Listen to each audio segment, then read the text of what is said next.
समय थोड़ा कम है, फिर भी मैं कहूँगा, आपको बताऊँगा थोड़ा अपने जीवन के बारे में। जब मैं छोटा था, 17 इंच की बात थी, 1972 में किसी वजह से मेरा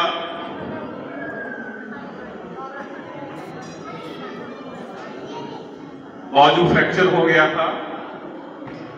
तो उन्होंने मुझे हॉस्पिटल में जब एडमिट करवाया तो उस वक्त एनेस्थीसिया नहीं होता था,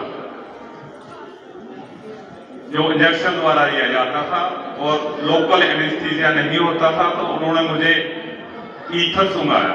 उससे पहले क्लोरोफॉर्म सुंघाते थे, किसी को सांस आए ना आए, बाद में उसकी भगवान की मर्जी। जब भी मुझे ऐसा ईथर सुंघाया गया तो ऐसा लगा कि मुझे प्राण निकल गए, और मेरे मन में भय पैदा हो गया, और वो भय चलता रहा, काफी देर तक चलता रहा। और डॉक्टर लोग मुझे दवाइयां देते रहे, और छोटी उम्र में ही मुझे दवाइयों की वजह से, एलोपैथिक दवाइयां खाने की वजह से हाई ब्लड प्रेशर हो गया था, और डॉक्टरों ने कह दिया था कि आपको सारी जीवन बीपी की गोली खानी पड़ेगी। तो जो मेरा इम्यून सिस्टम भी कम होता जा रहा था, लेकिन मेरे माँ बाप का आशीर्वाद था, उनका सहयोग था। तो उन्होंने कहा था मुझे कि आप, मेरी माँ ने खासकर कहा था, गुरु बिना गति सा बिना पत्नी, तो गुरु जरूर कर लेना आप अपने जीवन में। तो जब पहली बार यहाँ आश्रम में 2005 को बापूजी आए थे जून के महीने में, तो 12 जून को मैंने दीक्षा ली थी। उसी दिन से मैं लग पड़ा था। हालांकि मेरे जीवन में अभी भी बीपी की गोली चल रही थी, गोलियां चलती रही काफी देर तक, लेकिन मैंने एक संकल्प लिया कि बापूजी के द्वार में आता रहा और माला निश्चित करता रहा। फिर ऐसा भी समय आया कि दवाइयां बढ़ती गई। यूं ही कोई जरा सी समाज में कोई महामारी फैलती छोटी सी, तो मुझे पकड़ लेती। बुखार आता, एक बार 7 डेज फीवर हुआ तो मुझे भी आ गया। मतलब कि अगर समाज में कोई बीमारी है तो मुझे लग जानी थी। तो एलोपैथिक दवाइयां देते थे तो उसे तबीयत और खराब हो जाती। फिर आश्रम में हमारे जहाँ बैठे थे, उनसे मिला कि मैंने सोचा कि बाबूजी ने कहा कि आयुर्वेद की तरफ चलिए, तो मैं कैसे छोड़ूं ये एलोपैथिक दवाइयां, क्योंकि डॉक्टर के पास जाए तो आप दवाई नहीं छोड़ेंगे, वो ऐसे बोलते थे, वो डराते थे हमें कि दवाई नहीं छोड़नी बेटा, दवाई छोड़ोगे तो कैसे बचोगे। फिर एक बार एक डॉक्टर ने मुझे ऐसा ही बोल दिया, कितने दिन बचोगे आप, बच नहीं पाओगे आप। फिर भी मेरा संकल्प था, फिर भी मेरा विश्वास था बापूजी के ऊपर। तो फिर मैंने आश्रम में जो वैद्य जहाँ बैठते थे उनसे संकल्प किया, उनसे बातें की, अपना सारा बताया कि ऐसे ऐसे हुआ।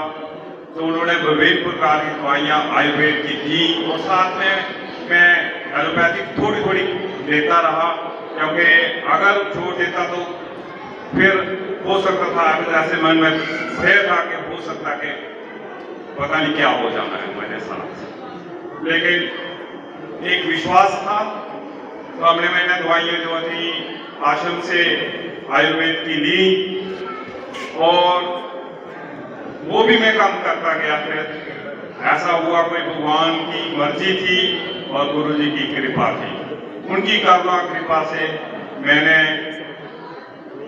आयुर्वेद की दवाइयाँ भी कम की। और एक जो टेबलेट उन्होंने मुझे दी वैद्य ने, सर्पगंधा बटी दी, तो वो रात को 1 या 2 गोली लेनी होती थी। तो वो लेकर और साथ में अपना जो प्राणायाम योग सिखाया उन्होंने मुझे, वो करता रहा। तो एक दिन ऐसा आया, तो वैद ने बोला 2 गोलियां लेनी है रात को, शाम को। मैंने कहा मैं 2 नहीं लूंगा, 1-2 दिन ली, फिर मेरे अंदर इतना विश्वास आ गया कि मैं गोली छोड़ सकता हूँ। मैंने आस्ता आस्ता मेरा जो बीपी था कम होता गया और मैंने वैद जी के कहने के अनुसार भी नहीं आया और 2 गोली ना लेते हुए 1 गोली ली और फिर उसको भी छोड़ दिया और एलोपैथिक गोली भी छोड़ दी। आज मैंने अभी आपको बताऊं, पिछले हफ्ते मैंने अपना बीपी चेक करवाया तो 114/83 है। आप बता सकते हैं कि जो जिसको 150 से ऊपर होता था बीपी, वो बिना गोली के, अब मैं ना कोई सर्वगंधा लेता हूँ, ना कोई एलोपैथी की कोई वो वाली बीपी की लेता हूँ, फिर भी मेरा बीपी जो नॉर्मल है। और पिछले दिनों यहाँ पर अभी मुझे बोला जा रहा है, समय कम है तो मैं आपको शॉर्ट करके बताता हूँ। पिछले जहाँ दिसंबर में जहाँ पर एक शिविर लगा हुआ था कृषि प्रचार का, तो वहां मैं अटेंड किया वहां पर। तो जो सुबह जब हम 5:30 बजे जहाँ आ जाते थे पंडाल में, तो कुछ कई बार उठते थे सर्दी की वजह से, कोई बाथरूम जाता था, कोई पानी पीने या कुछ लघु शंका के लिए जाना पड़ता था। लेकिन मुझे इतनी प्रेरणा हुई, इतना अनुभव हुआ कि मैं जहां 5:30 से 8 बजे तक जब आरती ना हो जाती थी, अपनी जगह से नहीं हिला। और उनकी ऐसी शक्ति थी कि मैं घर में इतनी देर कभी बैठ नहीं पाता था पूजा करने के लिए। और लेकिन यहाँ आकर मुझे इतना अनुभव हुआ कि मैं बाकी वाले कोई भी एक भी ऐसा साधक नहीं था कि जो इस दौरान उठता नहीं था, लेकिन मैं 5:30 जब जहाँ अपना आसन जमा लेता था और तब तक बैठा रहता था जब तक के आरती ना हो जाती। तो कहने का मतलब ये है कि बापू जी की प्रेरणा से, उनके आशीर्वाद से, उनकी करुणा कृपा से मैं आज बिल्कुल स्वस्थ हूँ। ना कोई आयुर्वेदिक की गोली लेता हूँ और ना कोई बीपी की गोली चलती है मेरी। तो ऐसा अनुभव, इसलिए मैं आपको बता रहा हूँ, अनुभव बताने से ऐसा होता है कि बाकी वालों को भी विश्वास बढ़ता है, उनके मन में भी और जिज्ञासा आती है कि हम भी संकल्प करें। मैंने ऋषि प्रसाद का संकल्प लिया था और जहां कभी भी मैं सेवा के लिए जाता था, तो पिछले दिनों जब दिसंबर में हमने सेवा की तो मुझे यहाँ पर ग्रुप का लीडर बनाया गया। जब भी बनाया गया तो मैंने सोचा कैसे होगा बापूजी, मुझे ये एक 25 सीटें वाली एक बुक दी है, ये कैसे पूरी होगी। यहाँ की कई जगहों पर 8, कई जगहों पर 6, कई जगहों पर 9 होती थी।